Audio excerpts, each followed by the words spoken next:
Olá a todos, meu nome é Rafael, eu sou paleontólogo, curador do Museu de Ciências da Terra, e eu vou falar um pouquinho sobre as coleções científicas do museu e sobre como nós cuidamos delas, né? O Museu de Ciências da Terra situa-se no bairro da Urca, no Rio de Janeiro, né, do ladinho do Pão de Açúcar, e o museu guarda um dos maiores acervos paleontológicos do país, né, estimado entre 250 a 500 mil exemplares, né. A história do museu começou com a criação do Serviço Geológico e Mineralógico do Brasil, em 1907,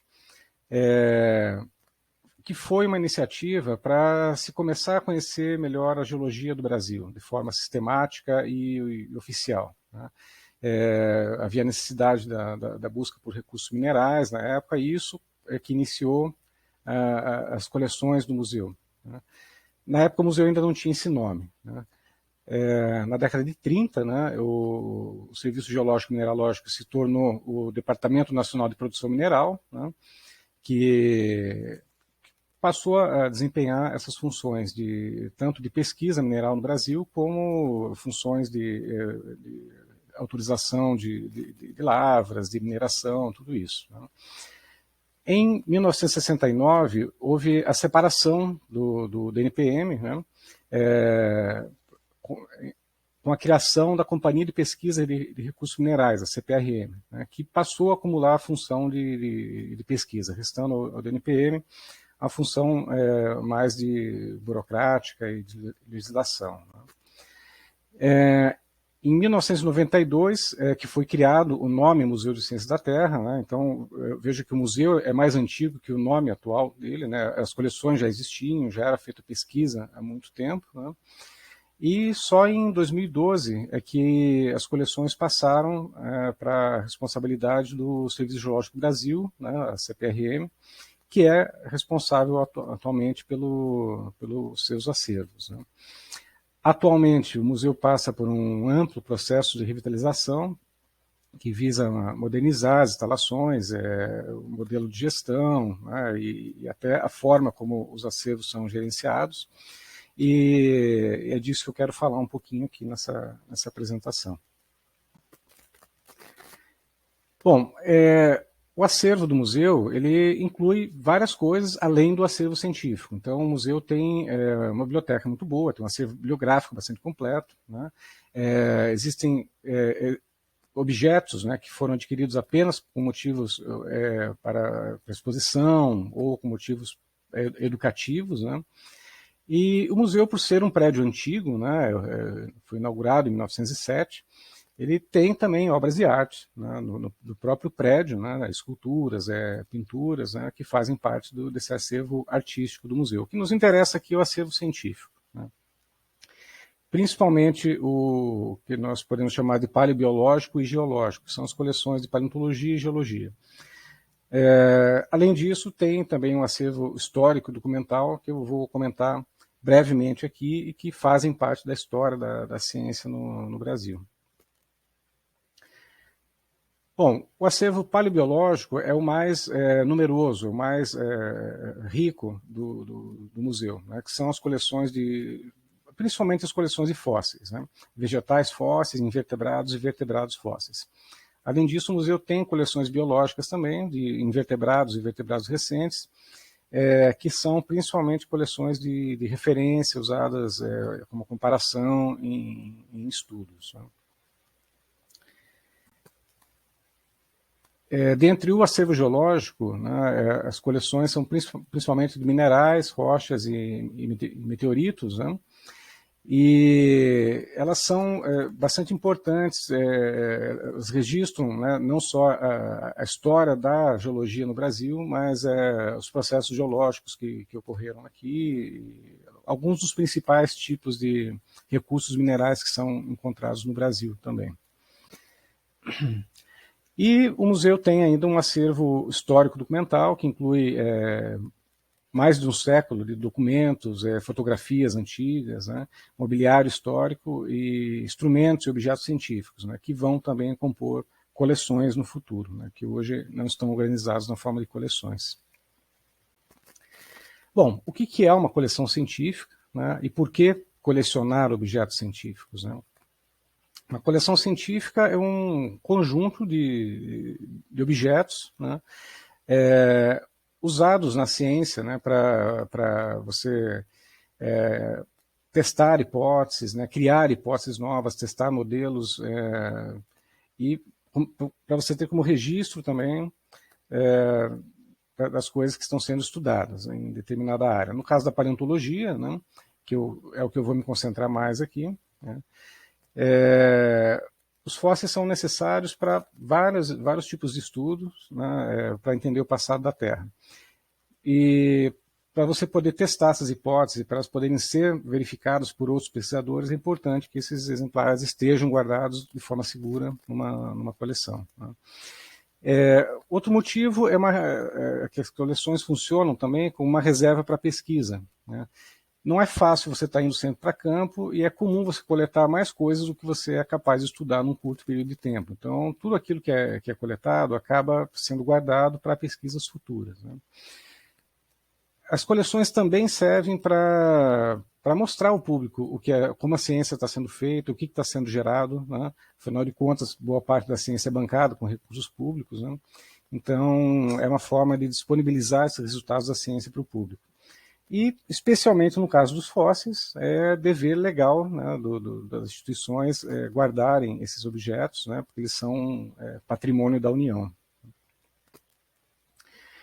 E as coleções científicas, elas são o cerne de tudo que o Museu de Ciências faz, né? Desde as exposições, da divulgação científica feita pelo museu, né? As atividades educativas, né? Toda a pesquisa científica, a história do próprio museu, né? Tudo isso gira em torno das coleções. São as coleções que vão permitir gerar informações, que vão alimentar todas as atividades do museu. Então é importante para os museus de ciência terem o seu acervo bem guardado, bem organizado, bem estudado. Bom, em particular, falando das coleções de paleontologia, né, elas têm algumas diferenças em relação a outros tipos de formas de colecionar objetos, né. A gente pode pensar numa coleção como uma biblioteca de fósseis, né. Você tem uma série de objetos guardados em determinados locais, como ficam os livros na prateleira, né? Eles têm um sistema de organização semelhante, né, a uma biblioteca, mas tem diferenças. Os livros na biblioteca, eles têm cópias em outras bibliotecas, né? Você dificilmente vai ter um livro que só existe um, né? Os fósseis não. Cada exemplar é um. Mesmo que você tenha dois do mesmo lugar, da mesma espécie, eles não são o mesmo indivíduo. Eles são indivíduos diferentes, podem ter informações diferentes. Então é importante, né, ter a informação desse objeto particular. Em relação, comparando com litotecas e com coleções de geologia, por exemplo, né, a geologia também é um pouco diferente, porque uma amostra de granito, por exemplo, né, duas amostras no mesmo lugar, elas vão ter a mesma informação, não faz muita diferença. Você pode substituir as amostras com mais facilidade. No caso dos fósseis, isso não é possível, né. Então a gente tende a pensar em coleções de paleontologia como coleções biológicas, em que cada objeto daqueles é um indivíduo, né, é um objeto único, um exemplar que não tem outro igual e que pode fornecer uma informação única também. Bom, existe uma vasta literatura sobre o gerenciamento de coleções científicas, né? Estou mostrando alguns exemplos aqui que nós nos baseamos mais, né, tentando buscar um padrão mais internacional, né. Então, o que eu estou falando aqui, na verdade, quase tudo já existe na literatura, mas a gente tenta aplicar isso, né, esse conhecimento, ao Museu de Ciências da Terra. Bom, o que a gente tem para fazer e como a gente vai fazer isso, né, dentro do gerenciamento de coleções do Museu de Ciências da Terra. O que a gente tem que fazer é a documentação e conservação de todo esse acervo, né? A documentação inclui algumas características. A gente tem que ser capaz de localizar qualquer objeto que esteja na coleção, né? A gente tem que saber onde é que está cada um deles em qualquer momento. A gente precisa ter controle da movimentação desses objetos. Então, se qualquer um deles for movido para algum lugar, for emprestado, ou se ele for para exposição, para conservação, qualquer coisa que aconteça com ele, a gente tem que saber exatamente onde ele está.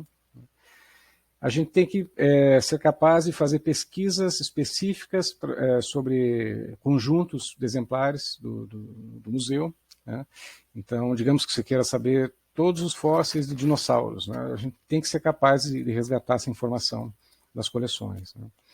E a gente tem que ser capaz de quantificar tudo que está sendo feito nas coleções, como é que está sendo o uso delas, né? Para justificar a importância delas, né? E aí que entram as métricas das coleções, né? E como que a gente faz isso, né? Então tudo começa com a documentação do museu, né?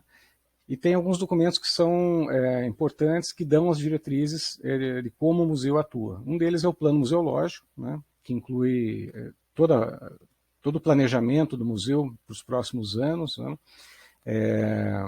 E as políticas de coleções, que no caso são mais aplicadas para a curadoria das coleções científicas, né?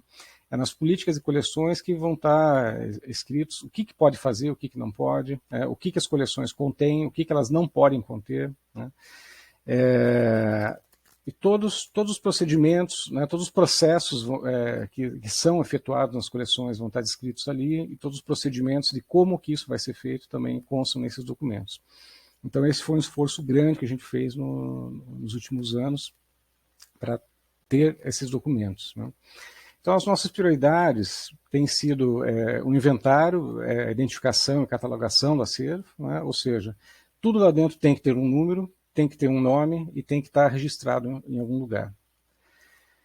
A gente também se preocupou, principalmente depois do início da pandemia, que a gente começou o trabalho remoto, né? A gente fez a digitalização de todos os livros, né? Então todos os livros de coleção, né, os catálogos, que eram todos em papel, estão agora digitalizados. Eu vou mostrar isso, como é que foi feito. E a gente se preocupou também em desenvolver o plano museológico, políticas de coleções, que estão começando a ser implementados agora. Desses documentos, né, a gente conseguiu, então, começar também a estabelecer os fluxos de trabalho, procedimentos, né, ou seja, exatamente como a gente vai trabalhar na coleção. Isso tudo faz parte do processo de revitalização do Museu de Ciências da Terra. Bom, aqui eu queria mostrar brevemente a composição das coleções de paleontologia e biologia, né, do Museu de Ciências da Terra. Reparem aqui que mais da metade do acervo não está catalogado, ele não está inventariado, não tem nenhum número nos exemplares. Os exemplares estão no museu, mas eles ainda não foram incorporados às coleções. Então essa é uma das maiores prioridades que a gente tem hoje, né, que é organizar isso, né, e tornar isso disponível para o público, né, de pesquisadores e para o público em geral também. Acho que aqui fica um pouco mais claro, né, no gráfico aqui da esquerda, né, a gente consegue ver a proporção de exemplares que estão inventariados, né, ou catalogados, e aqueles que não estão, né, e aquilo que está disponível, né. O que está disponível, vejam que não é tudo que está catalogado que está disponível, né, porque entra uma questão também do acondicionamento das coleções. Então, uma parte do que está catalogado está condicionado de uma forma que não nos permite ter acesso rápido a esses exemplares. Então, a gente não consegue aproveitar esses exemplares para pesquisa ou para qualquer outra atividade nossa. Então, esse também é um gargalo que nós temos hoje. Bom, os livros de coleção que a gente usa hoje, né, eles foram iniciados na década de 40. Antes disso, teve outros livros, né, e os exemplares foram renumerados, e a numeração que a gente tem hoje ela foi iniciada, então, em 1942, por aí. Esse é um exemplo de um dos livros desses, né, são livros em papel, bem grandes, né, em que cada númerozinho desse do lado esquerdo representa um exemplar ou um lote de exemplares, né. E você tem duas linhazinhas ali para cada número desse, onde vão estar as informações desse exemplar. Então, o primeiro problema que a gente vem aqui é que não dá para trabalhar muito mais tempo com um papel tão velho assim, né? E o segundo problema é que não cabe muita informação, né? o campo aqui, os campos são muito limitados, não tem muito espaço para a gente dissecar as informações desses exemplares. Então, uma preocupação que a gente teve na digitalização foi em desmembrar esses campos do livro original, né, em campos mais detalhados que a gente possa especificar mais informações e ter mais facilidade para resgatar essas informações depois. Então aqui na coluna da esquerda, né, a gente teria dois campos ali do livro original, né, que é o número e a designação, e do lado direito a gente vê o que virou esse campo nos livros novos digitalizados, né. Então é um conjunto de informações muito maior, né, muito mais completo. A mesma coisa com a idade, que era só um campo, né, ele virou muito mais, né, a gente consegue definir melhor a idade, a estratigrafia aqui. A procedência, os dados de procedência são muito importantes, né, a gente hoje tenta também resgatar as coordenadas geográficas dessas localidades que antigamente foram registradas, né, sem esses dados, né, e com isso tentar delimitar melhor, né, para que a gente possa observar esses exemplares, né, essas informações num mapa, né, de forma georreferenciada. Os dados de coleta também, a gente consegue especificar mais, né, e os dados de curadoria, né, então tem várias coisas que a gente incluiu aqui, incluindo a localização do exemplar na coleção, e um dos dados mais importantes aqui, que é o número de exemplares, né, que é uma questão complicada dos museus, né, que é diferente do número de coleção, né, e o número de coleção ele pode ter vários exemplares, né, e o que a gente quer saber é quantos exemplares tem na coleção. Então a gente tem que contar isso, né, de forma separada, e a gente tem que saber o que a gente está contando, né, porque tem coisas que não são possíveis de contar, né? Uma amostra de sedimento, por exemplo, que cada grãozinho do sedimento é um indivíduo, um foraminífero, alguma coisa assim, por exemplo, não dá para contar. Então você conta aquilo como uma amostra, né? E com isso a gente consegue ter uma contagem objetiva de exemplares, né? Aqui a gente tem bem essa diferença, né, de tudo que está catalogado, né? Na esquerda a quantidade de número de registros, né, e na direita a quantidade de exemplares que a gente tem, né. Então a gente tem em torno de 22 mil exemplares, números de registros, né, e esses números contêm mais de 50 mil exemplares, né. Bom, e aqui a gente tem alguns dados das coleções hoje, né, esses são exemplares que estão catalogados apenas, né, para a gente entender como que esses exemplares representam a paleontologia do Brasil, né. Então a gente tem 39 taxons entre filo e classe, né, representados aqui, que é bastante coisa, né. 2.600 espécies diferentes registradas. Tem muita coisa não identificada, né, ou identificada apenas como gênero, então talvez esse número pareça um pouco baixo, né, mas é porque é muito difícil você identificar a espécie em paleontologia, né. E essas espécies representam mais de 1.500 localidades diferentes do Brasil inteiro, né, 77 formações geológicas, de 27 bacias sedimentares. Então, provavelmente a coleção que melhor representa a paleontologia no Brasil, né. Desses exemplares todos, a gente tem 1.177 tipos primários, são holótipos ou síntipos, né, que são os principais exemplares usados para descrever espécies novas, né. E cerca de 1.142 tipos secundários, que são os parátipos, né, são outros tipos que ajudam também a designar essas espécies. Bom, e aqui a gente consegue ver mais ou menos a composição do acervo, né, catalogado ou inventariado, né. Dá para ver que a gente tem uma certa proporção aqui de exemplares indeterminados, né, mas aquilo que está identificado, a maioria é invertebrado, né, e desses a maioria é molusco. Então tem muita coisa de molusco, e braquiópodo também, tem bastante coisa. Coleção de peixes dessas é a menor, né.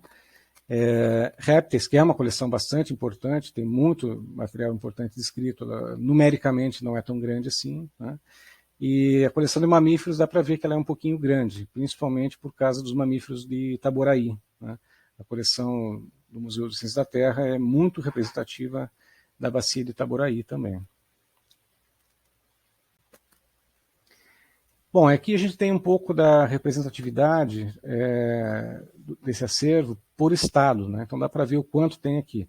No Rio de Janeiro dá para ver que realmente tem muita coisa. E aí, novamente, por causa da bacia de Itaboraí, né? Que a gente tem muito exemplar da bacia. Nós temos material de todos os estados brasileiros, com exceção de Roraima, né? O Pará está bem representado também, principalmente por causa da formação Pirabas, né? O Paraná também está bem representado. O Paraná foi muito estudado no começo do século XX, principalmente, e boa parte desse acervo está guardado no Museu de Ciências da Terra, né? Por isso que esse número é bastante grande, né? Mas outros estados dá para ver que tem material, mas é quase nada, né? Rondônia, né, por exemplo, não tem quase nada. Mato Grosso do Sul também. Bom, eu falei das políticas de coleções científicas, né? A gente teve uma preocupação muito grande com a formulação desse documento. Ele em breve vai estar disponível para consulta, né? Para todos saberem como é que funcionam as coleções do museu, né? Mas a preocupação foi muito no sentido de regularizar as ações que dizem respeito à aquisição de exemplares, né? Aquisição quer dizer a obtenção de exemplares pelo museu, né? O descarte, eventualmente, de amostras, né? É um processo que tem que ser feito com muita transparência, então também foi uma preocupação muito grande nossa, e tudo que é feito com um acervo, né? Tem muitas decisões que têm que ser tomadas nesses processos e as políticas permitem a gente ter uma base de apoio para tomar decisões sobre o que fazer, né? Quais objetos adquirir, né? O que fazer com eles, né? Todo esse processo, né? As políticas também definem a identidade dos acervos, então essa foi outra preocupação nossa, né? Entender o que tem nas coleções e por que elas são assim, né? Bom, orienta a aquisição dos acervos, né? E ela assegura a integridade física e estabilidade na formação, né, das coleções, né? O que quer dizer isso, né? As políticas têm uma série de diretrizes que dizem como o acervo deve ser cuidado, né, em termos de conservação, né, e todas as atitudes que devem ser tomadas para manter esse acervo, né? E as políticas, que é uma das coisas mais importantes, ela atribui a autoridade e responsabilidade para as diferentes partes. Então, cada pessoa tem que saber o que ela pode e o que ela não pode fazer dentro do museu, desde o curador até o diretor da instituição e os visitantes também, né, pesquisadores que visitam a coleção, né, que consultam a coleção, eles têm que saber também exatamente o que eles podem e o que não podem fazer. Tem toda uma fundamentação legal para isso, né? Leis, decretos, portarias, né? E a gente também tentou seguir à risca os códigos de ética do Serviço Geológico do Brasil, né? do Poder Executivo Federal, e os códigos de ética de museus, né? do ICOM em particular. Bom, em relação à caracterização das coleções, a gente conseguiu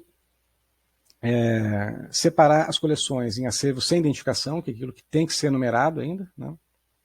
Então ainda não faz parte das coleções. As coleções de entrada, né, que é um inventário geral, né? Então aquilo que você consegue fazer alguma identificação preliminar, né? Você bota um número, faz essa identificação e você tem um registro daquele exemplar. Ele está numerado, esse número consta no livro de coleção, né? E as coleções permanentes, que são aquelas realmente estudadas, né, são os exemplares publicados, né, e que têm uma importância científica maior, né? Então, essas coleções têm status diferentes uma das outras. A gente se preocupou também em renovar o nosso sistema de documentos, né? Então, hoje, administração pública, né, ela funciona com base no Sistema Eletrônico de Informação, o SEI, né, então todos os processos são gerados, né, e é dado andamento dentro desse sistema, né, totalmente digital. E a gente está se preparando também para fazer toda a documentação de recebimento, de empréstimos, de consultas, tudo que é feito com acervo vai ser gerido também pelo SEI. Né? Isso dá mais transparência, né? Dá mais credibilidade, né? Dá mais segurança para a gente poder fazer as ações de curadoria. Bom, isso é só o começo, a gente começou a fazer isso, na verdade, há poucos anos, né? Eu estou no museu desde 2018 e ainda foi pouco tempo, mas acho que a gente conseguiu fazer muita coisa dentro desse período, né? E estamos conseguindo modernizar o museu, o gerenciamento de coleções do museu, né? E as nossas perspectivas futuras, né, são principalmente voltadas à instalação de um sistema de gerenciamento de acervos, que vai permitir a gente fazer essa gestão de forma integrada, né, num sistema único, né, e um sistema que permita a gente disponibilizar online todos os dados de coleção, todos os dados que estão nos livros das coleções, né, imagens, documentos, tudo que a gente tem das coleções vai ser disponibilizado online.